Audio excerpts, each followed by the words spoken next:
Hello, and welcome back to the BlkPrint. I'm J5, Josh Pease, on location. What's up, Josh? Reporting live, man. I'm out here in Vancouver, Canada. My first time in Canada. Can't ban the PMAT. It's over. Y'all literally cannot ban the PMAT. I made it out here.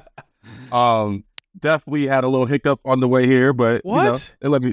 Not even a hiccup, but it's funny. I the whole can't ban the PMAT thing started because I tried to go to Canada in 2014, right? 2014, right? 2014. I tried to go July 2014. And these folks literally walked me back across the border. I drove into Vancouver, Canada in a tour bus, and they walked me over to Vancouver, Washington by feet. So that was when the campaign started. Shout out to Anwar, shout out to Nardwar.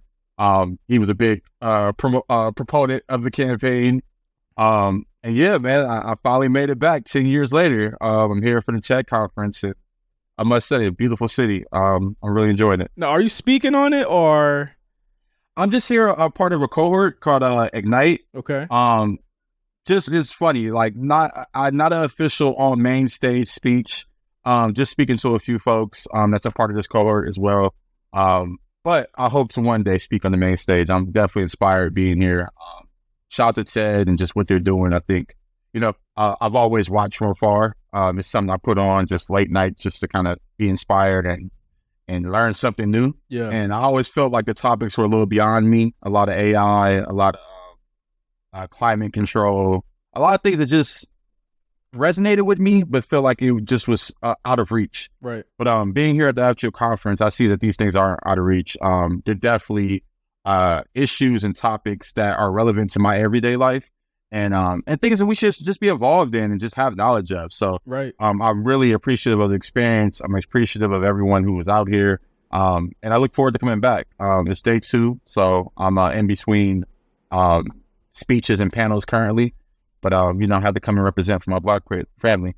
Yes, sir. Thank you. And what we're gonna do, we're gonna have like a picture of you when you speak on the video version of this. So yeah. I actually I said I got a couple photos. I got some good ones. Maybe we'll use my headshot, my LinkedIn headshot. That'd be good. Yeah. Of course, we coming live. It's a lot of stuff going on. MC also in the building. What's good, MC? Also, A+ is also in the room as well. So we're all represented on the network right now, in here right now. Yeah, man. Plus is over here. Plus is over here on the side. Plus is over here on the side right now as we get this thing recorded.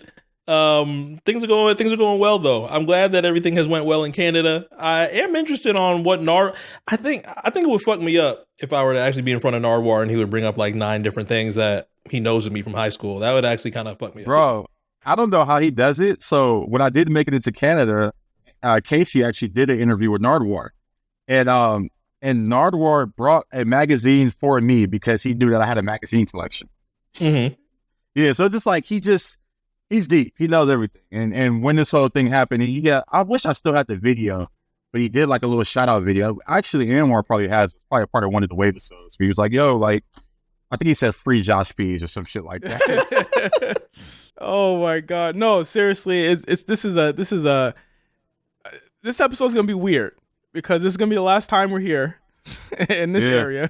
And farewell episode. Yeah, I got to start all the stuff behind us. I didn't want to start until we recorded, and I was like, I'm not going to take anything down until we do the last show, but Josh ended up not being here. Mark ended up doing this remotely today, and I'm remote, so this will be the last time we see this backdrop. So say wave goodbye to the regular 2-year, setup that we had here, and when we get back, not bad though. We're going to figure something out. Next time, me and Mark are gonna go visit a potential new spot, so we'll keep you guys posted on that, of course.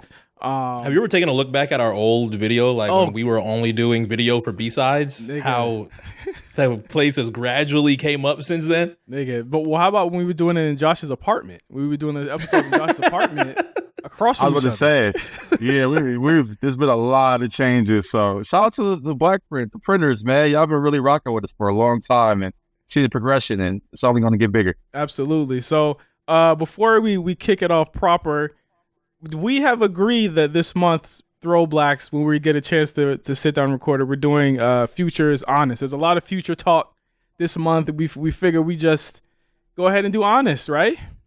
Yeah, let's lean into it, man. Honest. I have so much to say.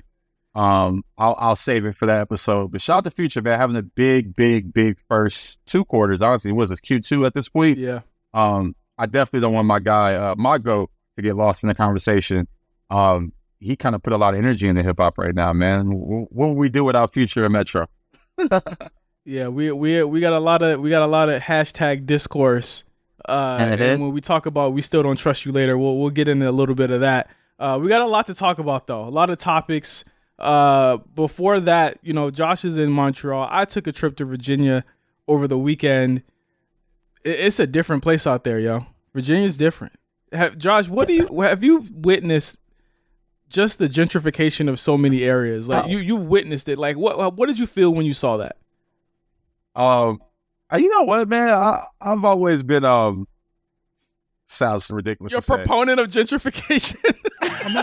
I'm a little bit of a proponent of gentrification, man. I think just making a place better is beautiful, man. I think I've seen it in so many different places. I've seen it in Inglewood. I've seen it in South Central LA. I've seen it in the east side of Los Angeles, and I can't front. Once it's gentrified, I'm frequenting those spots. So I think it's a good and a bad thing. You hate when the original residents are pushed out, but we got to clean up the city, man. I'm not against it, man. And I know I've been through Virginia. I spent a lot of time in Richmond, in particular, and I haven't been there recently. But to hear that it's on this up and up shit, I might have to go back. Some of that is I say up and up in that I feel like the area, and we got to get Huey back on the show, because I did reach out to Huey, or Huey reached out to me over the weekend. I just was everywhere. I was only there for 2 days. I haven't said this to our listeners, but I told you guys know, like my grandmother is she's going through something right now, and I was like, I gotta take a trip out there and really just kind of decompress. I think that was like the biggest point of it is being able to decompress and see my family, see my grandmother. She's kind of she's up there, but she's still sharp. She's up there in age, but she's still sharp. You know what I mean? She don't remember too much stuff, or she might repeat stuff, but she'll pull up, and like when I pulled up over there, like she would just say, "Hey, where's your wife at? What's going on? Where's all this stuff going?" You know what I mean? Like she and again, like I was able to decompress in that way after everything that's been going on in Q1 with me and stuff like that. But just seeing the city now is crazy, because to Josh's point, there's nothing wrong with making things better.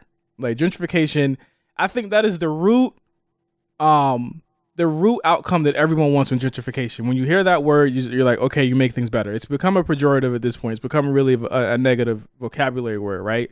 But I think in terms of what's happening where I'm from, there isn't enough industry out there for them to have like $1 million houses like I saw last weekend. Like the actual industry out there is like government and Navy. And I'm like, there's no way that everybody can afford this shit. So it's like, it's not like affordable housing. It's like literal, it's like millionaire housing. And what's crazy is like Pharrell tried to create affordable housing there last year, and they shot him down.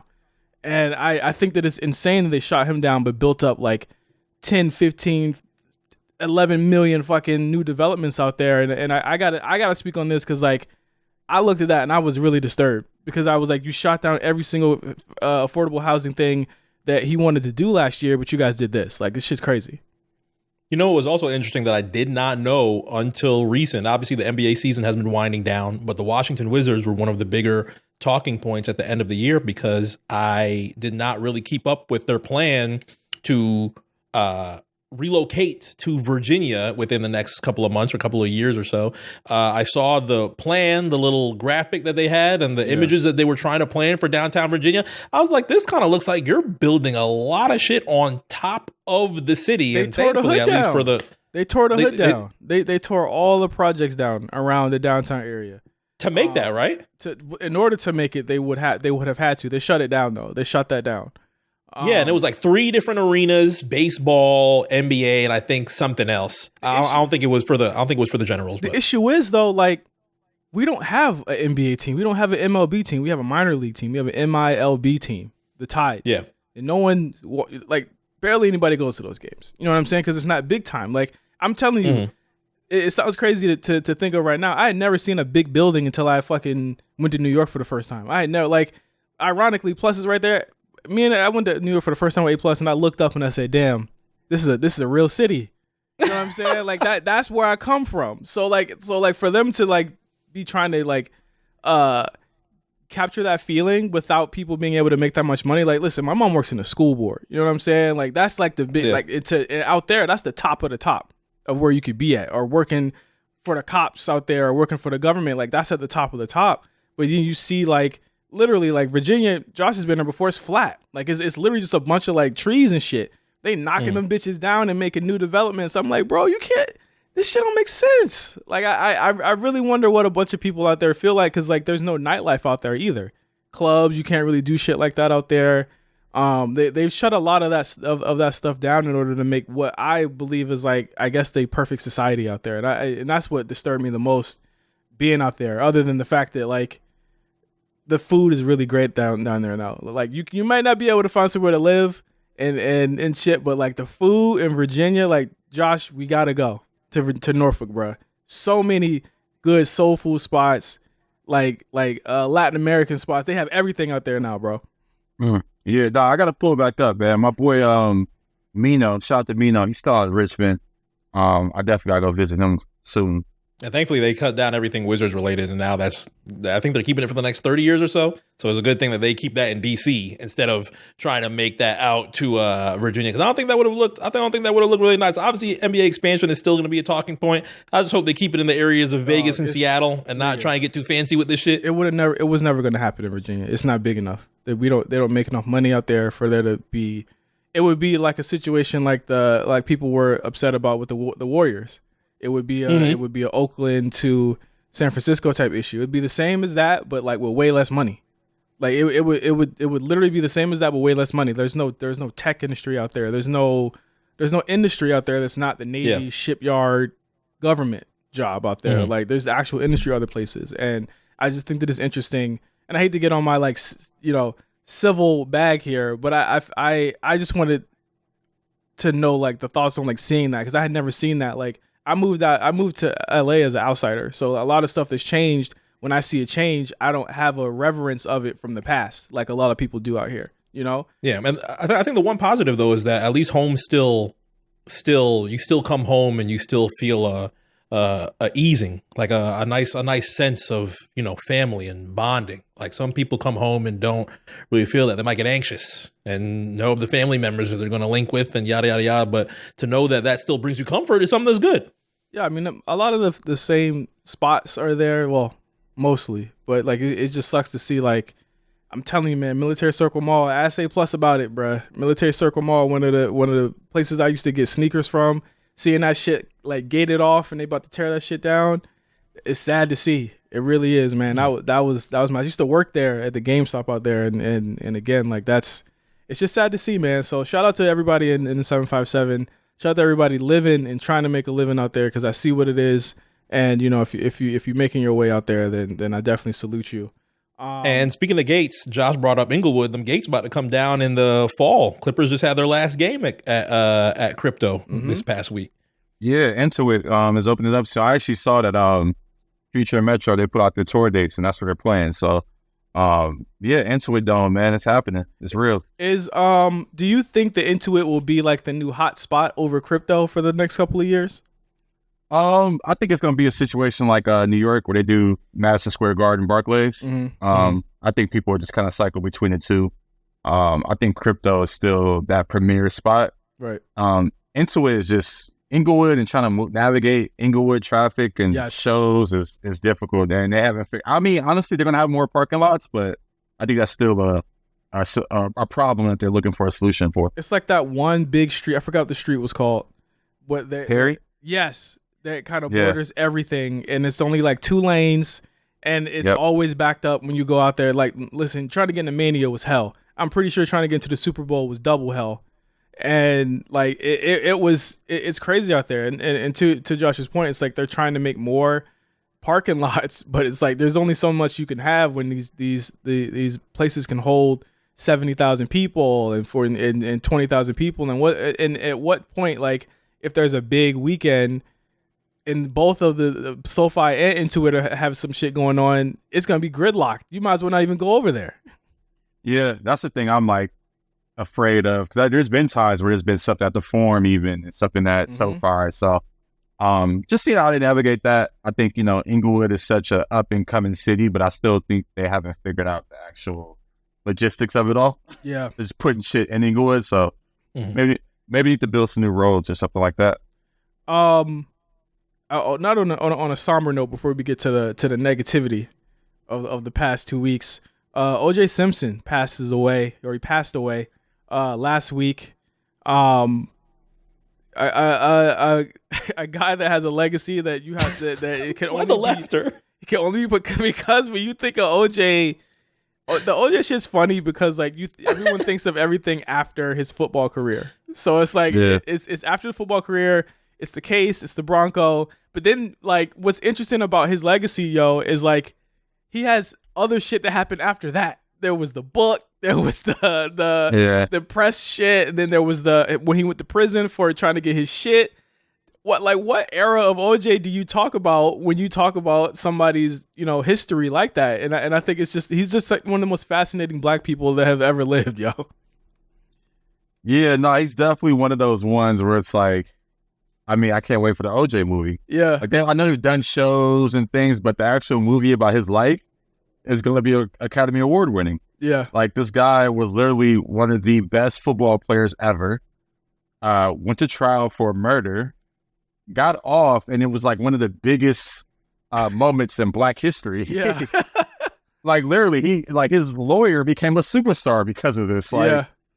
And then, just like you mentioned, all the things that happened after, memorabilia, the book, getting sued by the family and losing, like it's so much. Shit, he did lose a civil case, didn't he? Yeah, he lost a civil case. That's why the whole memorabilia thing happened. He had to sell his memorabilia to pay off the civil case. Fuck. But then it's like, man, like this dude is a Heisman Trophy winner. Like this guy, like he's just such a legendary figure. And like, I was thinking about him recently because before he passed, I was thinking about Buffalo Bills and their history, and like they kind of don't acknowledge him at all. Nope. And it's like, man, he's probably the greatest football player to ever don the jersey. Right. Like, and like they didn't even say anything the day he passed, huh? Yeah, I feel like no one said anything unless it was disparaging. I want to say USC did, which is why I was like, wow, I would expect this to be more of a big LA moment than it was, and I just felt like for the most part, things out here are pretty quiet. The Heisman, I guess the people who do the Heisman trophies, they put a tweet out about his passing. Mm-hmm. Okay, yeah, they need to also give Reggie Bush his Heisman back, but that's another story. But yeah, no, I think when he passed, everyone kind of had the most of the conversation I saw was around the Bronco.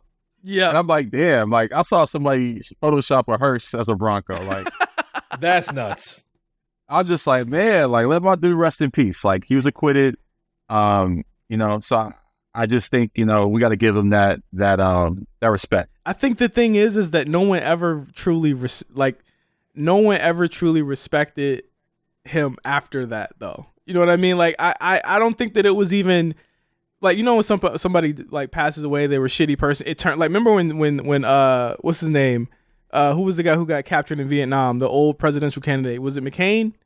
The guy who McCain. They turned it up on his ass when he died. Like man, with OJ, it felt like to me OJ's always been at an 8.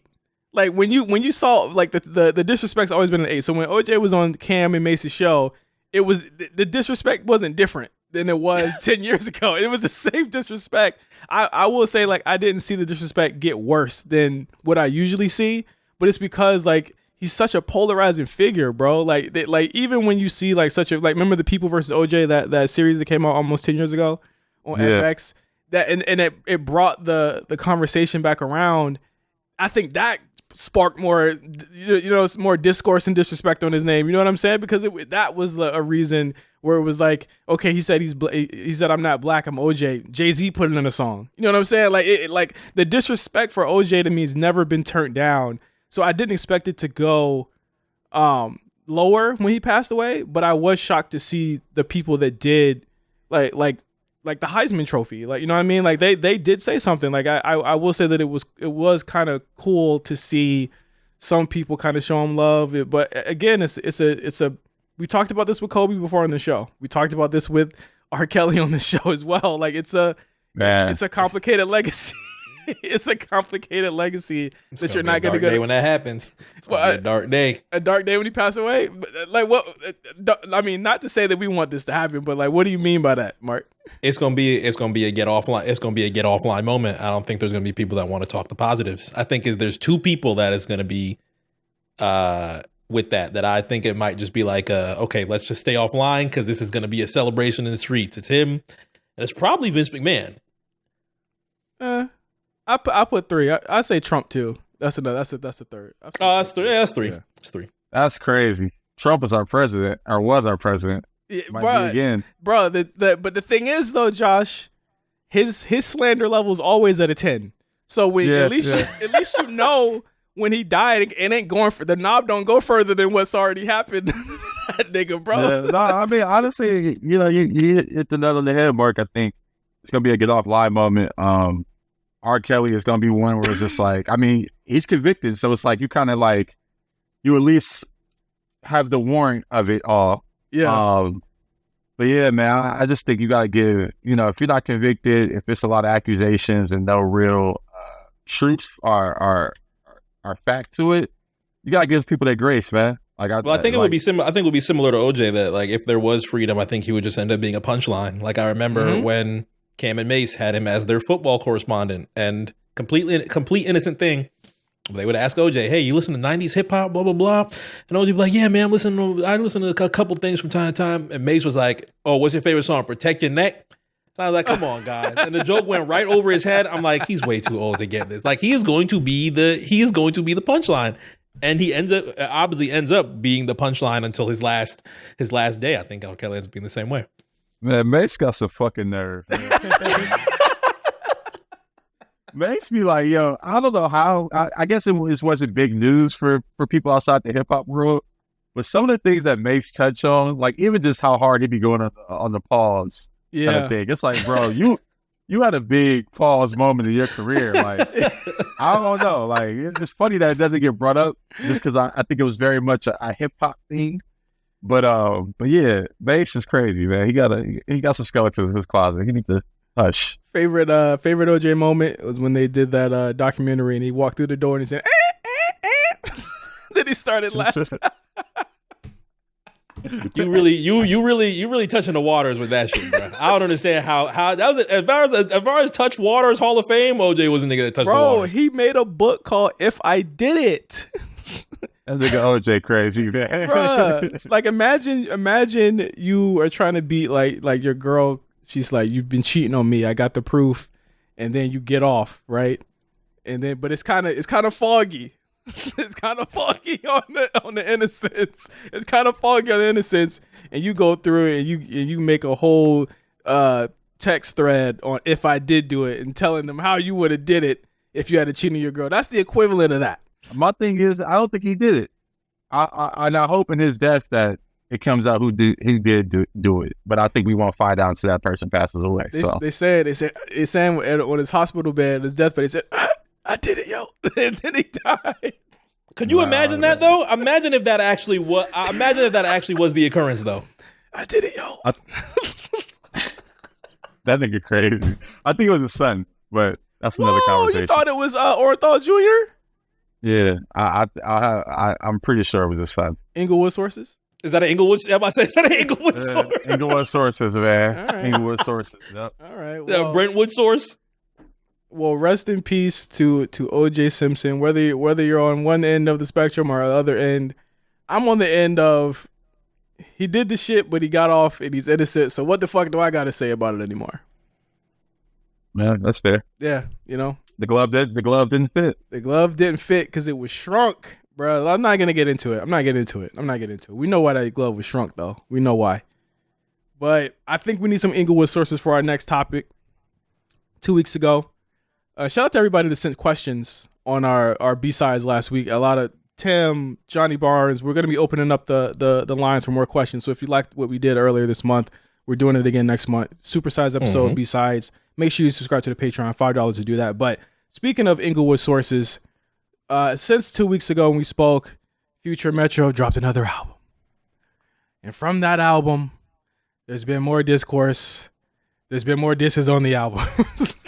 But we've got life. What Josh said in the chat? We got action. Hey man, we got action. We got action. So let's start from the beginning because I think this actually happened the week that we actually recorded. I'm about to say, have we even had the chance to review the first album? We have not talked about J. Cole. Well, we did. We talked about the first album 2 weeks ago, and then we talked about because it came the album came out on an off week. We talked about it that next day, but J. Cole came out that Friday after we recorded because it was that Mania weekend. Yeah, that's correct. So J. Cole puts a diss out. 7-minute 7-minute drill. Sorry if you can't hear it anymore. You might want to go to YouTube because he took the shit off of fucking YouTube. So we got to go all the way back because no one's really heard our thoughts on this since this has happened. J. Cole puts a diss out. 3 minutes and some change. He lets the diss sit because it drops the same weekend as Dreamville Fest. And I'm thinking, oh shit, I declare war. And then this nigga went on stage and said, I declare peace. He said, the vibe is off. I didn't feel right. And we don't have to stay on this topic much longer because, we got a lot more stuff this week to talk about. But he basically says, I love Kendrick. And if Kendrick wants to diss me all day, buddy, I'll take the arrows. I'm not going to dish you back. My thing is, and I'm not mad at it. In hindsight and just looking back since the week following all that. Yes. I think I get where he's coming from. Yeah. It's like, J. Cole ain't a battle rapper. He kind of the pressure of the Kendrick verse kind of pushed him to kind of do that. And I get it, man. I think for him, it's just not in his character. Kendrick is generally one of his friends. Yeah. And I think he just kind of stepped out there and was like, I'm not ready to do this whole battle. It's like when you when you commit to doing something, then it comes up and you're like, I don't really want to do this. But you already committed. What did you think of the conversation after? Because it kind of got into that mode of new generation, old generation, light skinned niggas do this, dark skinned niggas do this type shit. And I was like, I don't know about that. Yeah, my thing is, and it's not that at all. My thing with it all is like, love Cole. I think when you look at the competition and what hip hop is, I think it kind of it just fell flat in that area. It's like, hip hop is built on saying I'm better than you. Yeah. So when someone says I'm better than you and be like, oh, I'm just playing, it just feels crazy. But what do you think of Cole saying, Cole jumping in that water, right? And saying I'm better than you, then saying, you know what?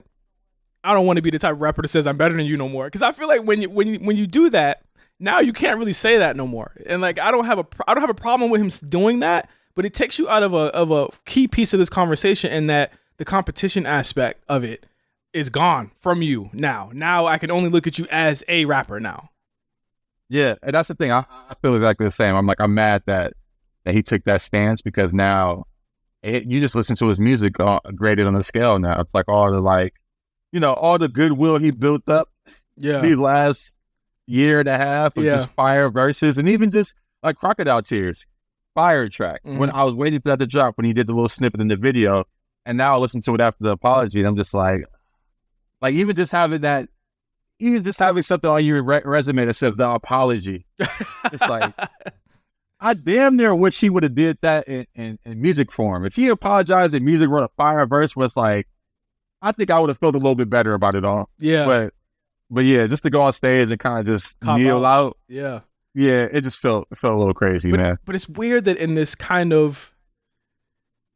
this is a strange thing that we're talking about. It's kind of unprecedented in a way because there's so many moving parts here because after Cole does this, then pressure mounts in that Drake has to respond. So that next week, where like he hasn't said anything yet, things are being, a lot of things are being said. Drake's kind of, to his credit, he did wait till the tour was over. And that's when he went dark for a second. And that's when I'm guessing he kind of went in and figured out his mode because that's what happened. So last weekend, was it Saturday? Well, there were rumblings Friday that it was coming though, because a lot of pundits had said that it was coming. A leak happens from just some strange out of nowhere source of what was a rough version, sounded done, but also was. I mean, the verses were done. The beat kind of didn't sound like it was either. Drake responds, and at this point, before we even get to the response, there was a large contingent of people that were like, Drake isn't gonna do it, or that he should. But it's like now you're looking at it like Drake did what J. Cole wouldn't do. What do y'all? What do you think? Where does that leave Drake in terms of just like a rapper now, where it's like he actually responded and he hit everybody. He went in everybody. No, I mean, Drake is battle tested, man. And as much as people don't want to admit it, Drake is hip hop. Like Drake is, to me, and just even what he's been doing since the track has dropped, he's keeping the spirit alive. He's burning the flame. I can't front, like, even just the little memes and just what he's done to follow up the record. It's just showing that he's like, yo, I'm in this for all the right reasons. No. And not to say that Cole is in this for all the wrong reasons, but I think Drake definitely stepped up to the plate. He's not shying away from what we want from him currently. But we got the main event, right? Because ultimately what would have happened if Cole stayed in it, it either would have been Cole going at Drake and Kendrick, or Cole and Drake kind of bullying Kendrick on its own. So what happened was he cleared the deck. He said, hey, I'm going to move out the way. Drake, you got this. And Drake is literally on his own now. Even though first-person shooter, he was not the one who sent the shots. He's the only one left standing in this beef right now. That's crazy to me. It is crazy. And honestly, and back to just keeping it hip-hop, I wanted that three-way match. Right. I wanted to see them just shooting at each other like that Mexican standoff of sorts. Like I was kind of excited for that. But you're right. We got the main event. We got what's been teased for years. It's been this underlying tension, and now that it's on the surface, everyone's going back and scanning old lyrics, finding little disses here, little disses there in both the catalog, Kendrick and Drake. Yeah. So yeah, we got the main event. It's here. I'm excited, man. I think, coming out of the Like That verse, we had Drake on the clock. And it was ticking, and then as you mentioned, that Saturday morning we got that leak, and I think Cam was the first one that threw it in the chat. Yeah. Shout out to Cam. He was like, "Yo, is this real? Is this AI?" I was like, to be fair, it was way too intricate to be AI from jump. Now there's and before we even go ahead. I'm sorry. Oh no, go ahead. No, finish. I gotta say that to me is what's really kind of hitting this beef in his kneecaps. Is all the people trying to jump to conclusions, making these AI tracks. The Kendrick AI track was so clearly AI, but I feel like stuff like that, let's just call it, that was a fake ass leak. That was not a real leak, because there's no one in the world that could have just been, that track was too new for one to have been like, oh shit, I lost it. Like leaks are like shit that was done weeks ago. He was referencing shit that was going on. He referenced the Cole shit, so it clearly he had recorded it like 2-3 days ago. I have a theory. I think it was a toe in the water. It was like, let's see what people think. Yeah. Like I'm gonna leak this and see if the response is good. And he got the response he was looking for. He went in and finished it up. It's still not officially out, and it had the official version that is with the new beat. It has something on the end of it, which makes me think he's gonna put it out when he finishes that. This is what I think. And this is kind of like crazy booking, right? I think he's got a whole mixtape, like 50-esque. That's interesting. I love that thought, just because I've seen the Wu Kid tapping in with Wu Kid and all that shit. I think we're just about to get the full. Like, I think this is very much what Kanye does. It's like, I'm gonna put something out there and see how people respond. Then I'm gonna go back. I'm gonna switch the beat. I'm gonna switch the lyrics. Then I'll put that out there, see how people respond. Yeah. I got something I want to put on the end of that. Like, it's like almost. It's almost like the crowd response is helping build the track. Right. Yeah. He's playing this different than what he did with Back to Back. Back to Back was like, I'm gonna give you a couple of days to respond. But with this one, it's like he's very measured. I'll say, like, he's saying, "Oh, I got another song loaded. So when you put that one out, I'm gonna put this one out."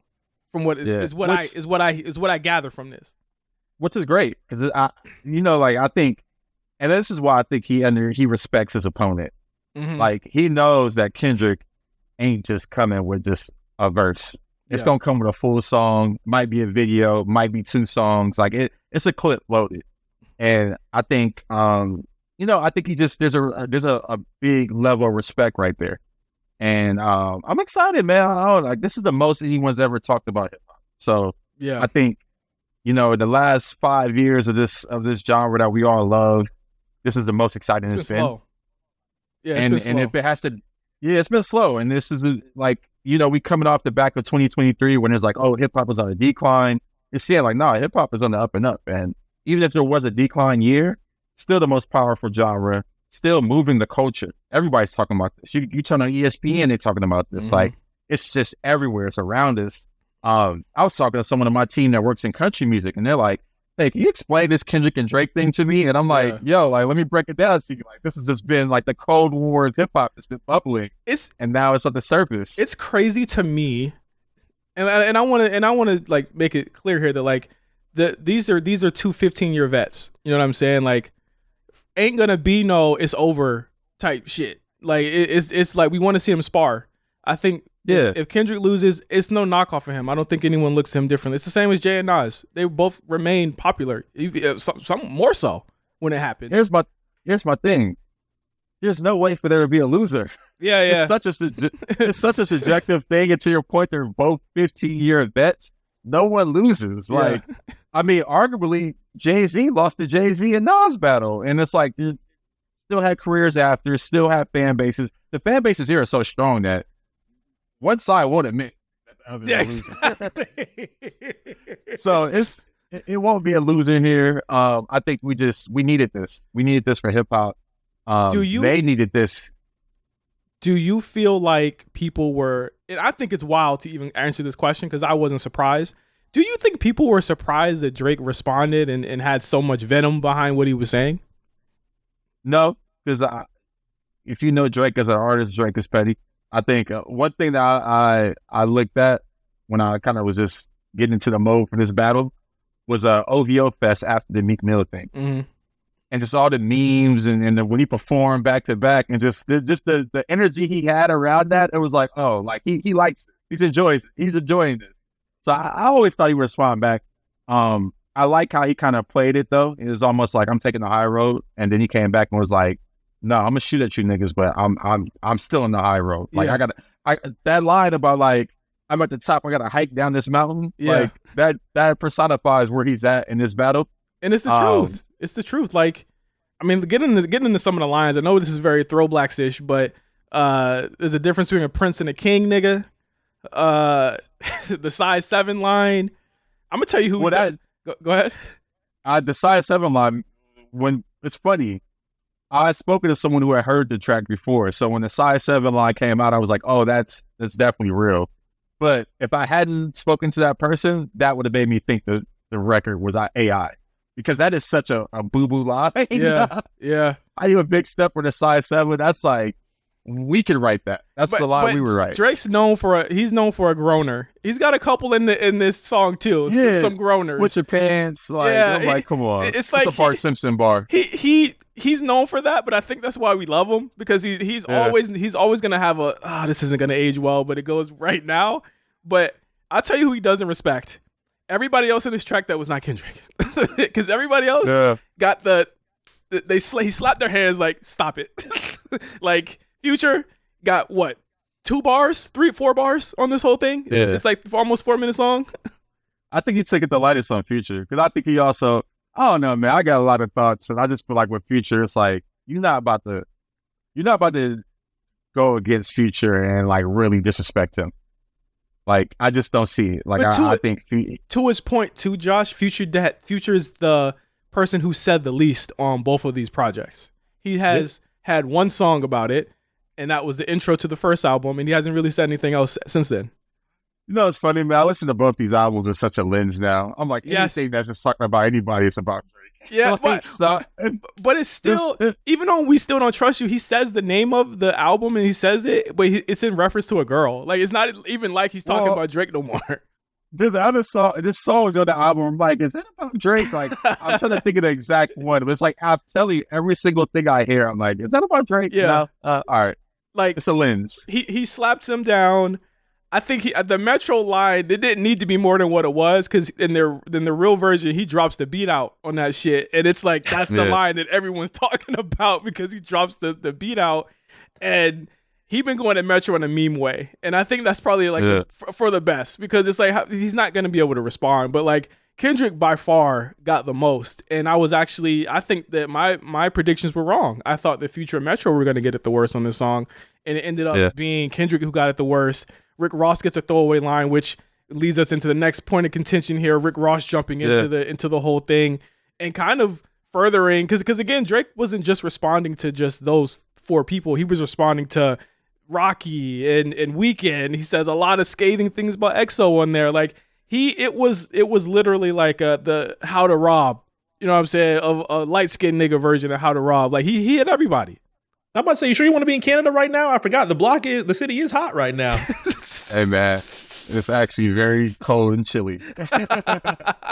No, for me, I think, to your point, he definitely made sure the venom was there for Kendrick. Mm-hmm. But I like the way he touched on everybody. I like the way he touched on Ross. I like the way he touched on Weeknd and EXO, and like I think he made sure he's like, hey, like I see and hear all of you guys. Yeah.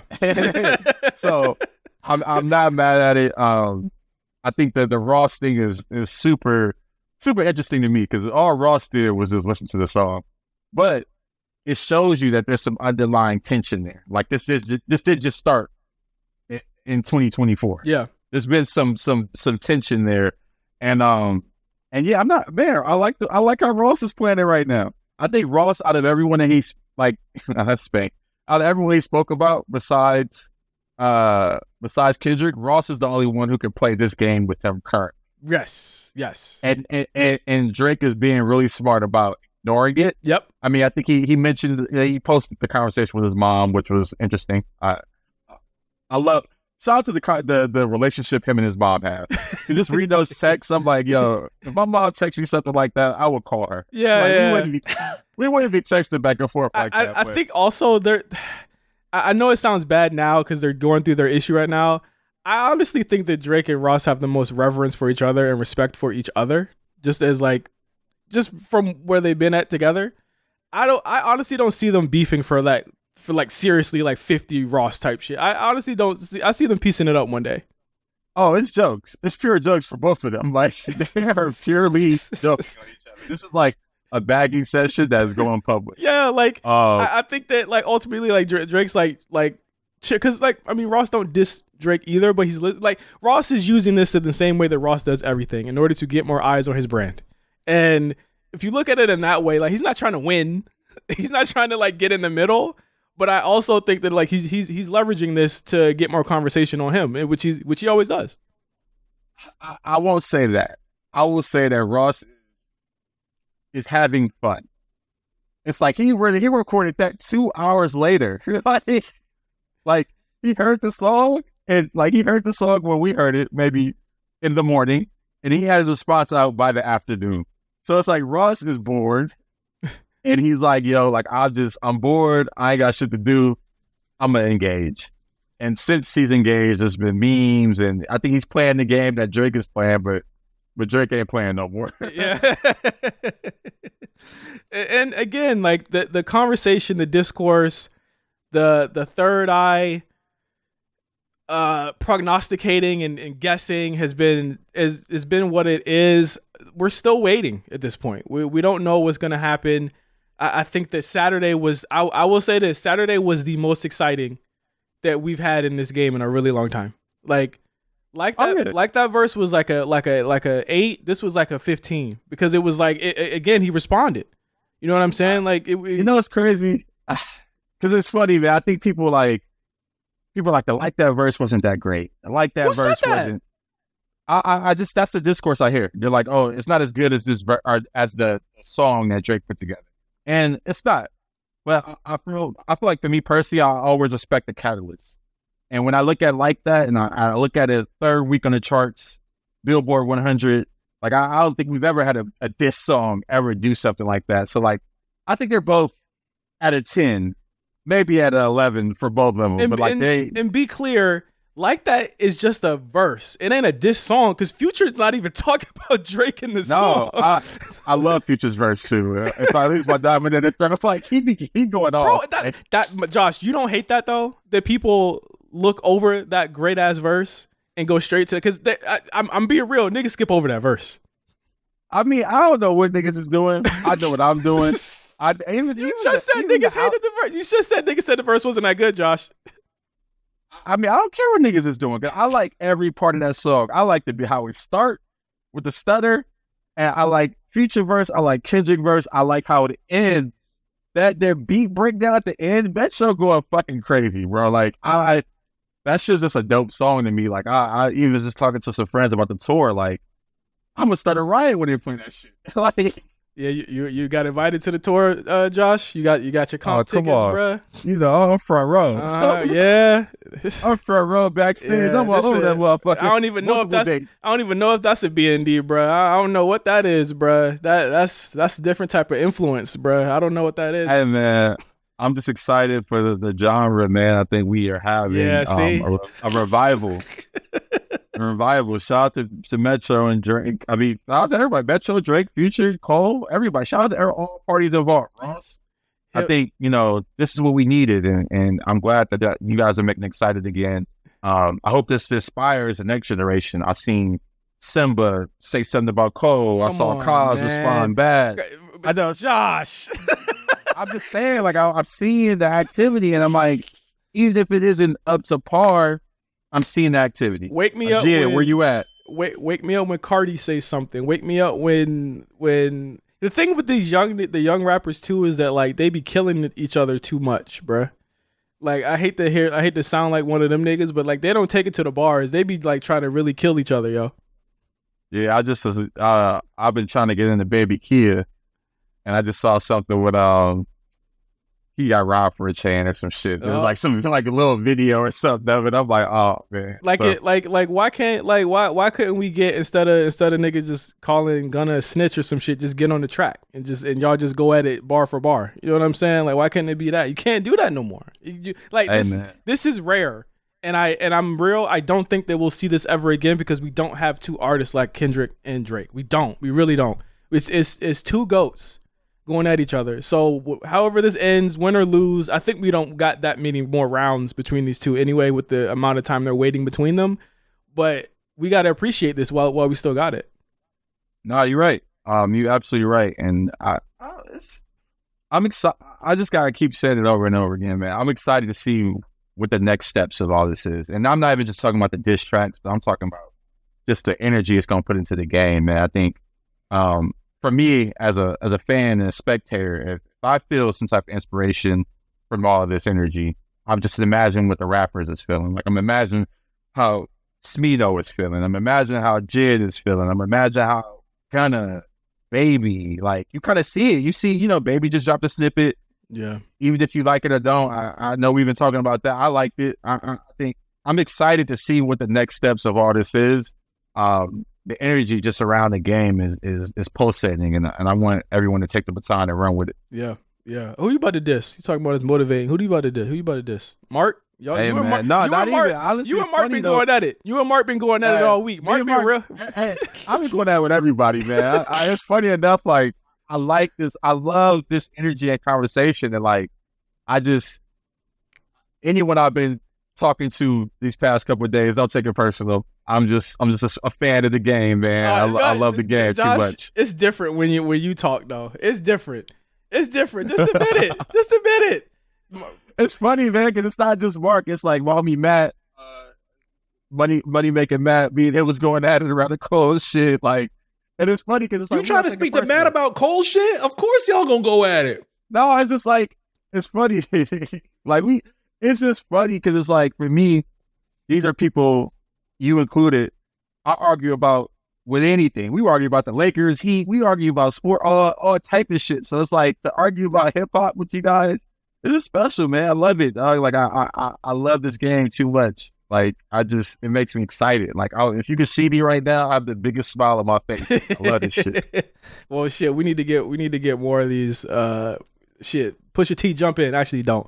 Yeah, nah, not even that. But it's like, yo, we got a Gunna album just announced. One of the ones, like, and I'm telling y'all, it's fire. Like, I heard it. Like, I'm excited. Like, the game was in a dark place, and we getting out of it, man. Even the Thug trial is looking up and up. Like, Yeah. it's like, damn, this shit, like, it's feeling good, man. It's feeling real good right now. Shout out to hip hop. Shout out to Thugger Daily, on their job this week. This case is bullshit. I've been pretty sad about the DK info for Thug fans that have been listening for a long time. If you try to give Gunna a lot of shit, you should be very upset right now about this DK shit that's going on. Yep. Well, I mean, my thing is, who the fuck is DK? Like, stop it. Stop it. Boy. Stop it. No, it's real. It's like, I don't know he don't rap. Like, I don't know, like, if just the revelation that he snitched is like, okay, like, they had to snitch on the inside. Like, I don't. But he does rap. I've never heard a DK verse ever in my life. He does rap. You never played those old. I mean, it would have been it would have been those old. Remember when Gucci was trying to get out that new 1017 shit out before he's like, all right, guys, got to go to jail. And he had the Pee Wee album, the Migos album, and the Thug album. Oh yeah. And then 1017 Thug 2 came out. That's also old Thug. Yeah. DK I referenced a lot in 1017 Thug 2, as well as that Purple album. I didn't know he rapped. I know he's been like lying, shouting him out and shit like that, but I never thought of him as a rapper. Even still, even if it's not, I think what Mark's getting at is that, like, even if you don't know who DK is, it's like there's one person that's there sitting down, and there's one person that's not in there right now at all and won't be. And I think that's where I'm at with it. Is like there were people that, like, and even Gunna said it himself on Bread and Butter. Like, how the fuck you think we got knocked? These niggas was talking. You know what I'm saying? Like, it's what it is. But shout out to Gunna. There's a long list of names on that list. If you thought some of the names that came up with bad, there's even more that's gonna make their way. Nigga told on Thug. Nigga told on Quan. Told on who else? Everybody. Roscoe. Everybody. Yeah. Crazy. But Josh, you were at Coachella last weekend, right? No, so it's funny, man. I did make it out, and I'm kind of sad I did, man, because fucking Tyler killed it. Tyler, Doja, Khruangbin. There's a lot of. I saw the stream. I was like, oh, this shit is. This shit is looking great. There is a contingent of people that have said that this is the worst Coachella ever. Oh, I mean, they say that every year about everything, man. People are haters. If you honestly, just from afar, like that shit, it didn't. I don't know if I'm just growing out of the age of Coachella. Honestly, this is. I've talked to people and they're like, oh, it's like it feels like a decline here for the Coachella. But I had FOMO looking at Doja Cat's performance. Right. I was like, damn, I wish I was there. And then Tyler's shit was just superstar times 10. Like, a lot of conversation around him being part of the big three. Yeah. I think it might. Who started be that? Valid. Who said that? Niggas. Hashtag niggas said that. Josh. Niggas are saying that. It might not be actual niggas and y'all are saying that. Yeah. they hashtag they. Them and them are saying. That Eminem shit was I was just like, Uzi, you are a funny nigga, bro. Then nigga started sexy walking. I said, come on, bro. Somebody who I know who will remain nameless, and if you know the cadence of how this question was asked, you will automatically know who asked this question. Josh would probably be able to figure out who asked this immediately. They said to me the other day, they said, how is he's not even a question. They said Uzi using this they them shit to get away from the fact he got allegations. What you think? That was his question to me. I'm thinking of the Who and I'm dying laughing. Allegations is funny. We gotta start talking about convictions. Well, it was kind of a conviction, bro. Everybody got allegations. Did he definitely have to go to like the crazy house for that shit he did? Yeah. I mean, shit, I believe it. Josh has told his Uzi story on show before. Yeah, shout out to Uzi, man. You know, getting his life right. Getting his life right. One more thing before we get out of here. We Still Don't Trust You album. I like it, man. It's real good. I like that music. I like that music. This is what I wanted. I think the time for me to be on Trap Future has probably not come to an end, but I could put it to the back burner because he gave me more Hendrix vibes on this one. And you wanted that. Good that's shit. What I wanted. Good call out. That's what I wanted. I said, I'm hoping that the next album is more Hendrix inspired, and it is. He's talking about some crazy, like again, I love when Future gets in this bag because he starts talking about, like, there's a line where he talks about he didn't go to his aunt's funeral because he was too high. And he's always gonna regret that shit. I'm like, bro, that's deep. You know what I'm saying? Like, yeah. I fuck with that. Like, when he gets in, like, to fucking beat it. Come on, man. Yeah, nah, Gracious is my shit. Yeah, it's Gracious, amazing interlude. That should have been a longer song. Yeah. It's fucking nights like this. Jealous came to the party. Yes. Jealous is one of the ones, man. Jealous, like it's crazy. When Future taps into his feelings, it's like it's just a whole different artist, man. Mile High, I think that's, it's like vulnerability that isn't expressed in hip hop at all at this point. And I think he's able to tap into that and still come across as a man. And I think what's cool about it is that it's so bare. It's very much like laying it bare in the same way that what Lil Wayne used to do when he would do his, like, his stream of consciousness, like prostitute flange and all shit like that. I think with Drake, when we say vulnerable with him, it's very much the brand of him being vulnerable. It's very much he's aware that he's saying these things. With Future, it's like we're learning something new about him. I think with Drake, we know everything pretty much about where he's at, what he's going to say, the wars that he has in his own head. With Future, it's very much a shock or a surprise every time we hear that. It like the way he's having sex with you must be heaven is a line that he says on there. I'm just like, that's what we need, bruh. You know what I'm saying? Like, that's the type of shit that we need, bro. Like, he's like one of the best R&B singers of all time. This is one of the best R&B albums I've ever heard. Yeah, no, I mean, and big shout out to Metro, man.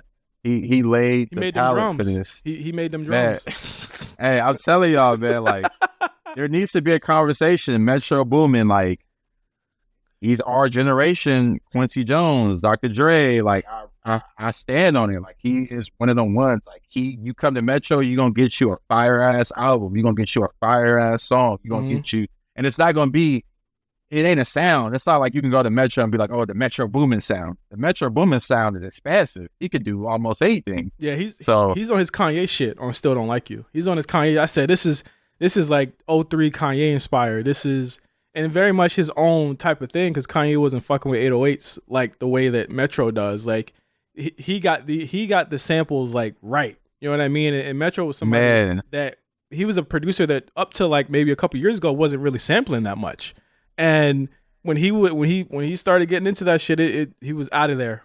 He was out of there. Like, he samples Genuine, he samples the Isley Brothers, man. Like, all of this stuff. It's just, and it's not like, even if it's stuff that you've heard before from other songs, he does it in a way. He flips it in a way that it's just, it has a bounce to it. Like, he samples dance the Juicy J song on Nights Like This. And it mixes it with another song, and I'm just like, bro, that's just genius. Who would have thought of that? Who would have fucking thought of that? And it's fresh. You know what I mean? That's the only word I got to say for it. It's fresh. Yeah, Metro got in his bag, man. I think he really showed that, like, he's the next generation that's producing shit. He's still so young. Metro might be 30, maybe. Yeah. Like, like, Metro still got a lot of years to come. And he definitely stamped it. That's why it's funny with the whole, like, Metro gonna make some fucking drums. It's like, yeah, nigga, I'm making drums at a high clip. My drums so fucking nice. What? All right, Josh, come on. My thing is, let him go. Let him go. Nice. I need to hear this. This is what it is. My drums so nice. You still want to rap on them. You still rap on them on her loss. The mask slipping, bruh. The mask is slipping. The bias is coming out. I'm just saying, is this what it is? It's not no bias. It's not. Yes. We talking about Josh. It was literally just. It was literally like obviously we know he's doing that, man. The line is a funny ass line. Like, he slapped him up. He hit him upside the head and called him a nerd. Basically, hey, man, but you coming to the nerd for your palate. They all come to nerds. The only producer that ain't a nerd is Southside, bro. That's the only producer that'll shoot your ass. All right, keep fucking with Metro. What? Oh God. You know what Future said. I heard what you said, bandana on my head. You know what the tagline is. Bandana on my head, you fuck with Tro, they dead. I ain't gonna say it. Man. Shout out to Metro, man. Hey, Get me out of here, man. All right, man. Thank you guys for listening to the show this week. We're going to be right back with you guys with Throw Blacks Honest in a new episode of BlkPrint. Also, a new episode of Overly Conversating with me and Mark is coming up really soon. And yeah, thank you guys for listening. Josh, please be safe out there, Montreal, buddy. Hey, man, I'm in Vancouver, and I'm good, Why man. I say Montreal? You know, because WWE was out there last night. I said Montreal. That's why. I stay with some shooters, man. You know. Get the hell out of here, nigga. Cash got you right. I got people in every city, man. What? Come on. Got people in every city. All right, man. Get this nigga out of here, man. Go make a drum, nigga. Hey, man. All right, y'all. We'll see you guys in a week. For Mark and Josh Pease, I am J5. We'll see you guys next time on BlkPrint. Peace.